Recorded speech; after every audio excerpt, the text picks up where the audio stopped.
হাতে কাটার ঝামেলা ছাড়াই এইভাবেও নাকি মাত্র 5 মিনিটে চুষি পিঠা বানিয়ে নেওয়া যায়। আমার আজকের এই ভিডিওটি দেখলে আপনারা অবাক হয়ে যাবেন। আসসালামু আলাইকুম everyone, welcome back to my channel.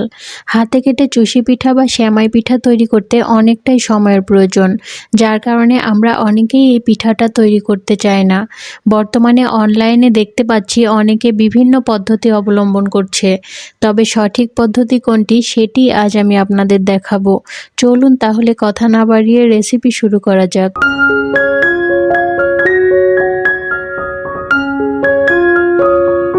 এর জন্য প্রথমে ডো বানিয়ে নিতে হবে। বিসমিল্লাহ। এখানে আমি 1 কাপ পানিতে সামান্য একটু লবণ মিশিয়ে নিলাম। লবণ দিয়ে পানির সঙ্গে ভালোভাবে মিশিয়ে পানিতে যখন বলক চলে আসবে সে পর্যায়ে এখানে চালের গুঁড়া আমি 1.5 কাপ মতো দিয়ে দিচ্ছি। এখানে সামান্য পরিমাণ আমি ময়দাও দিয়েছি। ময়দাটা চালের গুঁড়ার সাথে ব্যবহার করলে যে চুষি পিঠাগুলো তৈরি হয় সেগুলো রান্নার সময় একদম ভেঙে যায় না, সুন্দর থাকে। সেই কারণে এখানে সামান্য পরিমাণ ময়দা ব্যবহার করার চেষ্টা করবেন। এখানে চালের গুঁড়ির যে ডোটা তৈরি হয়েছে সেটা একদম সফট এবং সুন্দর হতে হবে। দেখুন কি পরিমাণ সফট, এটা একদম নরম মোলায়েম সুন্দর। এটা দিয়ে চুষি পিঠা বানানোটা খুব সুন্দর হয়। এবার এই সমস্ত ডোটাকে আমি খুব সুন্দর মতো মথে নিচ্ছি। এটা সুন্দর মতো মথে একদম মসৃণ করে নিতে হবে, এতে চুষি পিঠাটা বানানোটা অনেক সুন্দর হবে। মথা না ভালো হলে চুষি পিঠাগুলো ভালো হবে না, তাই অবশ্যই এক্সট্রা সামান্য ময়দা নিয়ে সুন্দর মতো মথে নিয়েছি। এবার দেখুন একটা কেচি নিয়ে এভাবে কেচি দিয়ে কেটে কেটে চুষি পিঠাগুলো বানিয়ে নিতে পারেন। যারা চুষি পিঠা হাতে বানাতে পারেন না, আমি মনে করি এভাবে তাদের জন্য একটা পারফেক্ট উপায়। এটা অনলাইনে অনেকেই দেখাচ্ছে, তবে একবারে কেচি দিয়ে কেটে চুষি পিঠাটা সুন্দর না হলেও আমি দেখেছি একবার কেটে নিয়ে তারপর মাঝখান দিয়ে আর একবার কাটলে চুষি পিঠাগুলো খুব সুন্দর একটা শেপে আসছে। যারা চুষি পিঠা হাতে তৈরি করতে পারেন না তারা এভাবে বানিয়ে নিতে পারেন। আমার মনে হয় এভাবে খুব সহজে এবং খুব তাড়াতাড়িও সুন্দর চুষি পিঠার শেপেই কেটে নেওয়া পসিবল। একবারে কেটে নিলে অনেকটা মোটা হচ্ছে, কিন্তু মাঝখান থেকে আর একবার কেটে নিলে সুন্দর চুষি পিঠার একটা ডিজাইন আসছে। একদম হাতে কাটা চুষি পিঠার মতো সুন্দর না হলেও অনেকটাই সুন্দর হচ্ছে। যারা চুষি পিঠা পারেন না তাদের জন্য পারফেক্ট, তাদের কাছে এটাই অনেক ভালো হবে আশা করছি। তো দেখুন আমি কেচি দিয়ে এভাবে কেটে কেটে অনেকগুলো চুষি পিঠা খুব তাড়াতাড়ি তৈরি করে নিয়েছি। এবার আমি আরও একটা পদ্ধতি দেখিয়ে নিচ্ছি। দেখুন অল্প অল্প করে ডো নিয়ে হাত দিয়ে এভাবে একটা পিঁড়ির উপর ঘষে নিলেই সুন্দর চুষি পিঠা হয়ে যাচ্ছে। এটাই অবশ্য চুষি পিঠা তৈরির আসল নিয়ম। আমাদের মা, দাদি, নানিরা সবাই চুষি পিঠা কিন্তু এভাবেই তৈরি করতেন, এভাবেই শিখে এসেছি। তবে অনলাইনে এখন বিভিন্ন রকমভাবে চুষি পিঠা তৈরি করছে, সেগুলো চেষ্টা করে আমি দেখেছি। গ্রেটার দিয়ে যে চুষি পিঠাটা তৈরি করা হয় সেটা তো একদমই ভুয়া। গ্রেটার দিয়ে একদমই চুষি পিঠা তৈরি করা যায় না।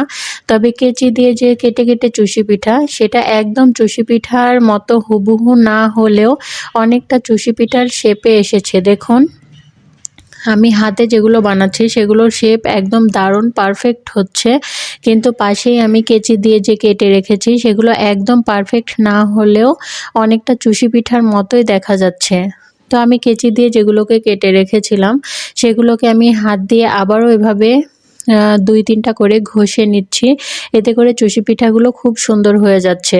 চাইলে আপনারাও এভাবে প্রথমে কেচি দিয়ে কেটে তারপর হাত দিয়ে এরকম ঘষে বানিয়ে নিতে পারেন, বা কেচি দিয়ে কেটে সরাসরিও সেভাবেও রান্না করে নিতে পারেন।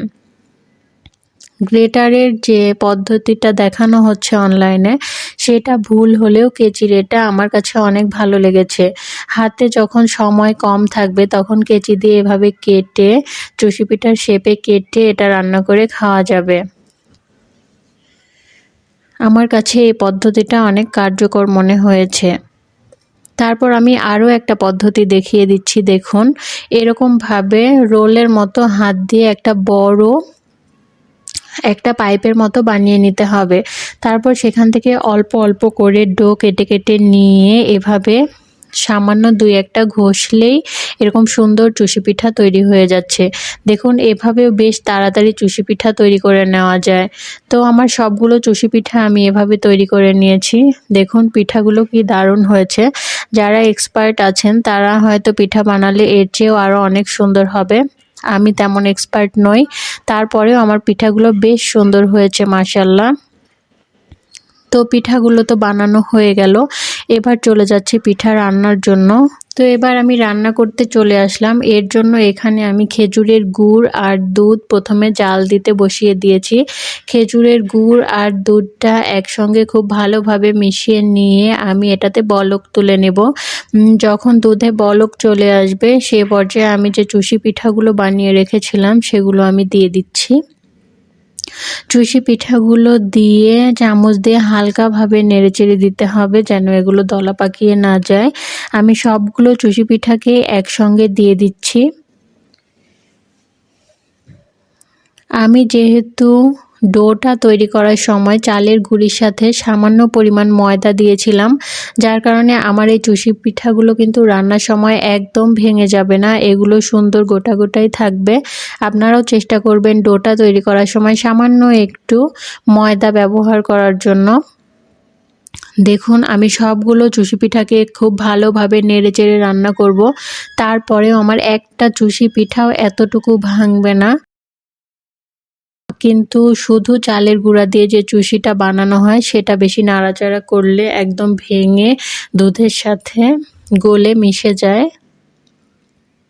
চুষি পিঠা রান্না করতে খুব একটা বেশি সময় লাগে না, অল্প কিছুক্ষণ রান্না করলে এটা রান্না হয়ে যায়। যেহেতু খুব চিকন চিকনভাবে বানানো থাকে, এটা রান্না হয়ে আসলে দুধের উপরে ভেসে উঠবে এবং দুধটাও অনেক ঘন হয়ে যাবে।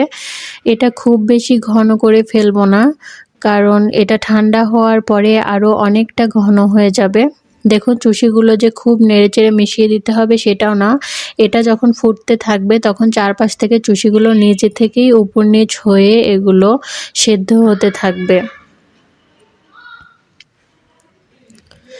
কিছুক্ষণ আমি এভাবে উল্টে পাল্টে নিয়ে সুন্দর মতো করে চুষিগুলোকে রান্না করে নিয়েছি।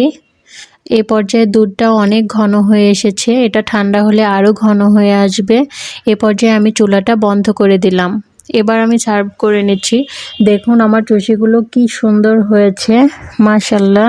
তো আমার রেসিপিটা আপনাদের কাছে কেমন লাগলো অবশ্যই কমেন্ট করে জানাবেন। আর আমার রেসিপিটা যদি আপনাদের কাছে ভালো লেগে থাকে তাহলে অবশ্যই একটি লাইক দিয়ে আমার চ্যানেলটিকে সাবস্ক্রাইব করে দেবেন। আজ এ পর্যন্তই, আবার অন্য কোনো রেসিপি নিয়ে দেখা হবে ইনশাল্লাহ। সবাই সে পর্যন্ত ভালো থাকবেন। আল্লাহ হাফেজ।